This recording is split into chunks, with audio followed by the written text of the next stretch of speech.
Para quienes vivimos en América Latina, este sonido es tan cotidiano como respirar. Ese sonido que da paso a la llama azul debajo de las ollas para cocinar nuestros alimentos.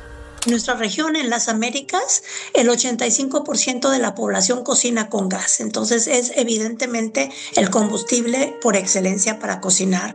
Y en este episodio vamos a hablar de lo que ese porcentaje significa.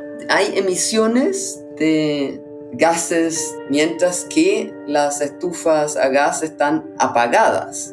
Porque algunos medios, empresas y gobiernos nos están contando una historia que al menos vale la pena cuestionar.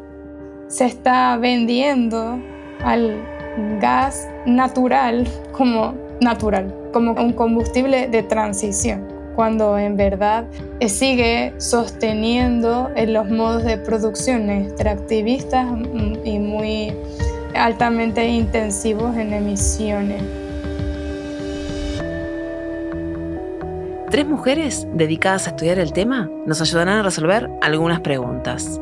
¿Es realmente el gas el combustible de transición que nos cuentan una y otra vez en las noticias? ¿O es un discurso que conviene desarmar? ¿Qué podemos hacer al respecto? Esto es Brújula Sonora Podcast, aguja magnética para tiempos de cambio. Bienvenidos, bienvenidas. Soy Florencia Flores Iborra.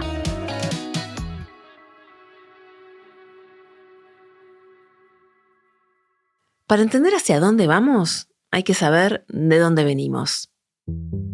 En 2023, la CEPAL estimó que en América Latina, 1 de cada 10 personas aún cocinan con leña, carbón o biomasa. Por ejemplo, en zonas rurales de Guatemala, Honduras, Nicaragua, México y Colombia, ese sigue siendo el combustible principal en la vida cotidiana. Lo que inquieta es que este tipo de cocción representa algunos riesgos. El riesgo es un riesgo a la salud por el humo, por la inhalación de humo. El humo que genera la quema de la biomasa, en este caso la leña, es, digamos, equivalente a fumar cigarrillos. Entonces está asociado bastante similar a las enfermedades que están también asociadas con el tabaquismo. Entonces son principalmente cardiopatías, derrames cerebrales, cáncer del pulmón, y también todo tipo de enfermedades respiratorias, entre ellos la neumonía. Yo soy Karin Troncoso y mexicana, me dedico al tema de acceso a la energía y he trabajado principalmente para la Organización Mundial de la Salud en el tema de los efectos en la salud por el uso de combustibles contaminantes para cocinar. Todos estos riesgos por cocción con leña generan lo que se denomina contaminación intradomiciliaria, es decir, gases y componentes tóxicos al interior de nuestros hogares. Y esa contaminación está directamente relacionada con más de 80.000 muertes prematuras al año en nuestra región. Las más afectadas, por supuesto, son las mujeres, niñas y niños que pasan más tiempo cerca del fuego. Entonces, pensaremos que cuando hay posibilidad de que el gas llegue a esas cocinas, es un alivio real. De hecho, en 2014, la Organización Mundial de la Salud lo clasificó como uno de los combustibles fósiles menos contaminantes. Sin embargo, a medida que la ciencia ha avanzado, la evidencia nos demuestra otra cosa. Las cocinas de gas natural y de GLP, incluso estando apagados, generan fugas. Yo soy María Ángel Mesa. Yo soy arquitecta, colaboro para la Fundación Futuro Latinoamericano con base en Ecuador. Apagadas, aunque no las uses, estas estufas o cocinas emiten gases imperceptibles, como el metano, que afecta al clima, o el dióxido de nitrógeno y el benceno, que se mezclan con el aire de tu casa sin que siquiera hayas movido un dedo, y que están asociados con riesgos directos para la salud, como el asma o el cáncer. Eso fue lo que evidenció el proyecto Transición Energética a nivel residencial, en el que trabajaron María Ángel Mesa y Nicola Borregard, una iniciativa del Global Methane Hub implementada en Colombia, Chile y Brasil por la Fundación Futuro Latinoamericano, junto a otras organizaciones de la región. El estudio también encontró algo preocupante. Varios países de América Latina podrían estar subestimando sus emisiones de metano. Al parecer, los cálculos oficiales usados para medir la contaminación de actividades, como cocinar con gas, son equivocados, o al menos están desactualizados. En el caso de Chile, el factor de emisión que se usa a nivel oficial está de acuerdo a nuestras mediciones, subestimando en 39 veces las emisiones que se están produciendo. Bueno, yo soy Nicola Borregat, soy gerente general de EVP Chile, lidero distintos proyectos en el tema de la transición energética, lo cual me apasiona muchísimo porque yo creo que el tema energético es la base de lo que es la economía y nuestra vida. Reportar 39 veces menos no es un asunto que debiéramos pasar por alto, mucho menos teniendo en cuenta que Chile es uno de los países con mayor desarrollo institucional en energía de América Latina. Lo cierto es que el gas que creíamos inocuo resulta que no lo es. Y lo más incómodo es que durante décadas todo el sistema, gobiernos, empresas, organismos multilaterales, lo han vendido con unos calificativos muy particulares. El gas es el insumo fósil más barato y limpio para producir electricidad. Por eso es conocido como el combustible de transición por excelencia hacia las energías renovables. Aunque en Brújula Sonora lo hemos hablado en varios episodios, vale la pena recordarlo. La transición energética se refiere al cambio hacia un sistema energético y una economía que emitan menos carbono. Esto significa que debemos dejar de depender de combustibles como el gas, el petróleo y el carbón y comenzar a utilizar fuentes de energía renovables, como el sol o el viento, además de adoptar hábitos de consumo más responsables. Y entonces, ¿qué es lo que pasa con el gas? ¿Por qué el gas no es un energético de transición? Es porque igual tiene un impacto ambiental súper fuerte.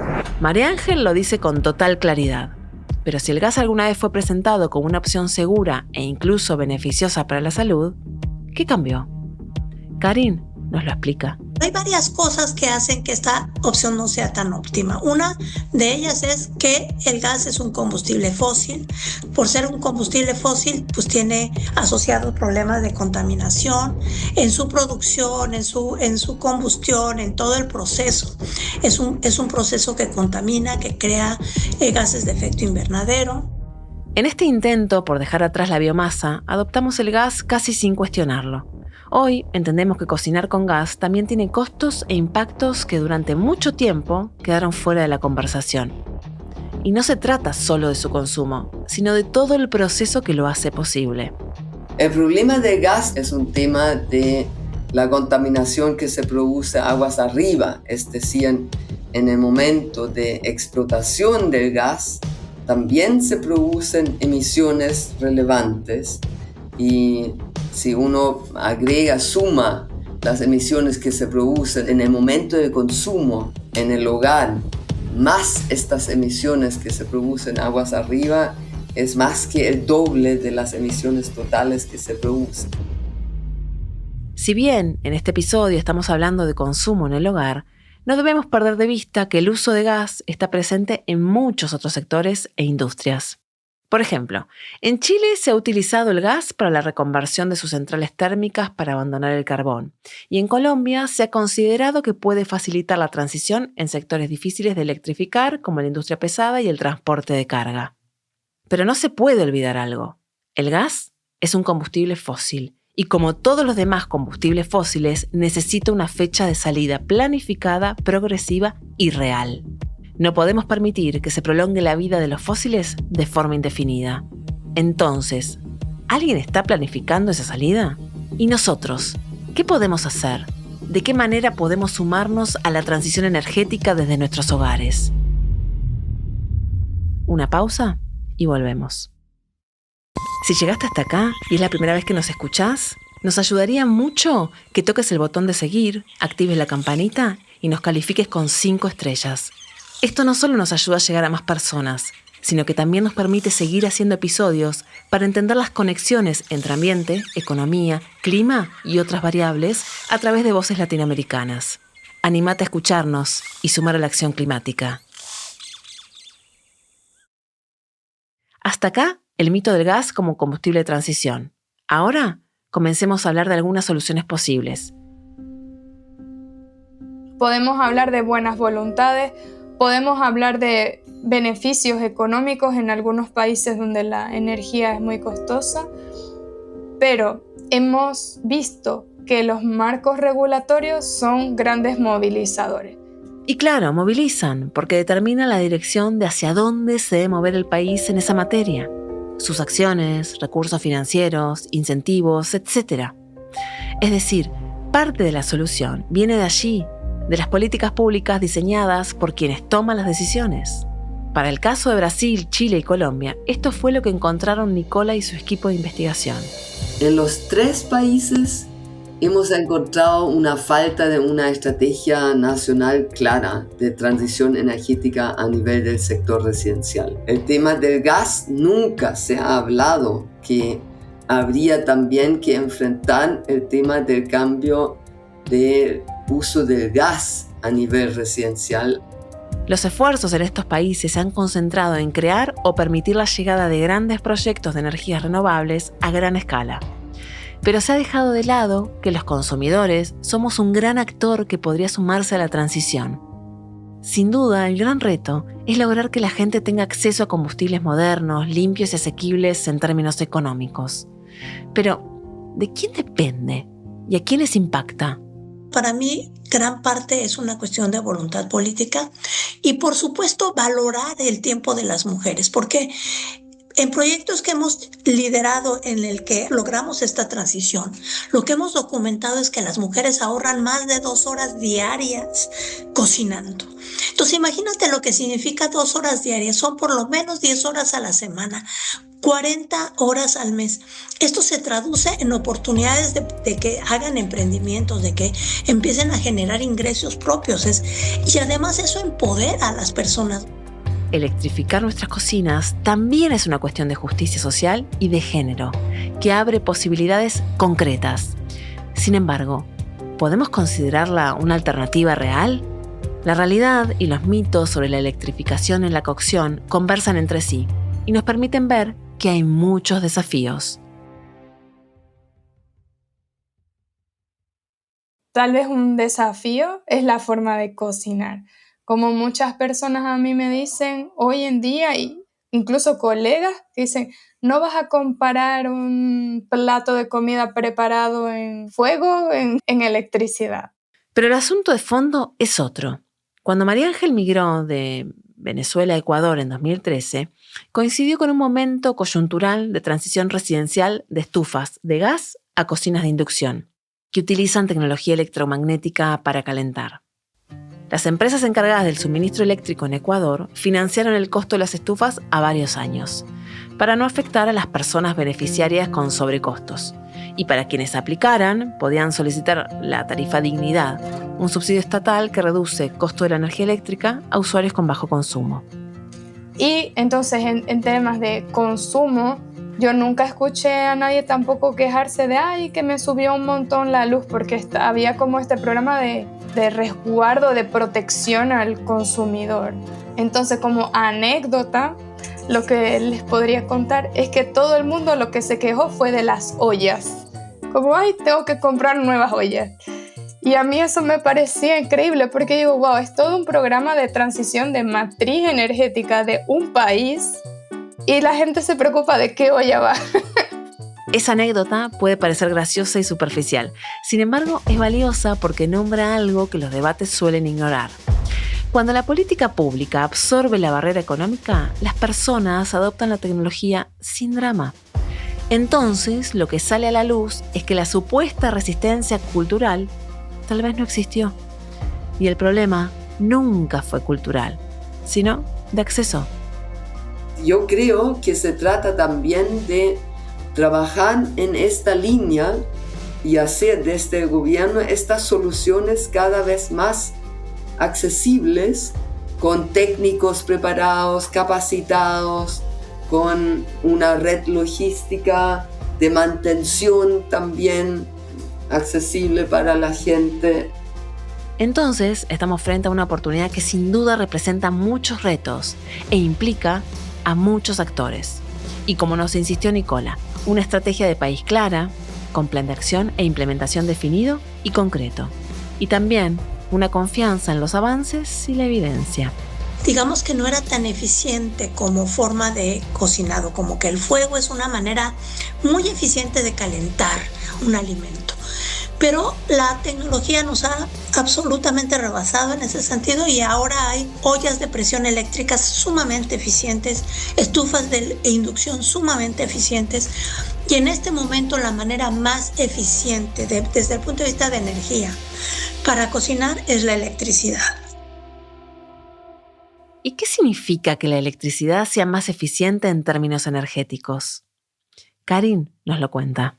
Si tú, digamos que tienes una unidad de energía y la conviertes en el calor que se requiere para cocinar, la electricidad es más de 95% eficiente, el gas es alrededor de 60%, y para que te des una idea, la leña es únicamente 15% su eficiencia. Es decir, ¿por qué 15%? ¿Qué pasa con el otro 85%? El otro 85% se convierte en calor que se disipa en el ambiente. Por eso cuando tú cocinas con leña, toda la cocina se calienta, no nada más el platillo que tú estás haciendo. Algo parecido pasa con el gas, pero eso no pasa con la electricidad. Al parecer los datos están claros. Entonces, ¿qué más necesitamos para sumar a la transición desde nuestros hogares? Nosotros todos necesitamos más información a nivel de los hogares. Necesitamos que alguien nos diga cuál es el costo de la inversión de un artefacto a gas, a leña o a electricidad. ¿Cuánto entonces me significa el consumo eléctrico de la calefacción o del aire acondicionado que adquiero? ¿Cuánto me puede significar esto si lo hago a nivel de gas? ¿Cuánto me puede significar si lo hago a nivel de la leña? Entonces, esa información es muy relevante para tomar buenas decisiones en los hogares. Ese es, en esencia, el primer paso para la acción. Tener información de fuentes confiables, hacerse las preguntas incómodas y analizar. La invitación a prácticas más sostenibles pasa por eso, reconocer en dónde estamos y cuál es la realidad de nosotros como personas o como núcleos familiares o de nuestros países y nuestros recursos a disposición. Y otra es una visión global de comunidad y de raza humana, digamos, en un escenario de subsistencia. Así que anda, informate, conoce qué posibilidades hay en tu país, busca las iniciativas, programas o subsidios que apoyen a la transición residencial. Y si está entre tus posibilidades, anímate a electrificar tu cocina. Pues yo creo que no hay mucho que pensar, porque si no va a significar un prejuicio para ellos, va a significar un beneficio para los ellos futuros y los ellos todos nosotros del futuro, que vamos a vivir los beneficios de tener descontaminados nuestros entornos de inmediato y de dónde salen esos recursos también.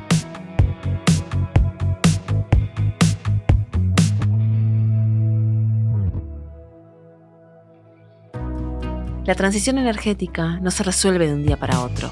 Tampoco se define solamente en grandes acuerdos o cumbres internacionales. Se materializa en lo cotidiano, en nuestras casas, en nuestras cocinas, en los hábitos que repetimos todos los días. Si algo de todo esto resonó en vos, hacelo circular. Compartilo en tus redes sociales, con tus amistades, con tus colegas, con tus personas favoritas. Y recordá etiquetarnos como Transforma Globe. Transforma GLOB. Soy Florencia Flores Iborra y nos escuchamos en el próximo episodio. Brújula Sonora Podcast es una producción del Centro de Pensamiento y Acción Latinoamericano, Transforma.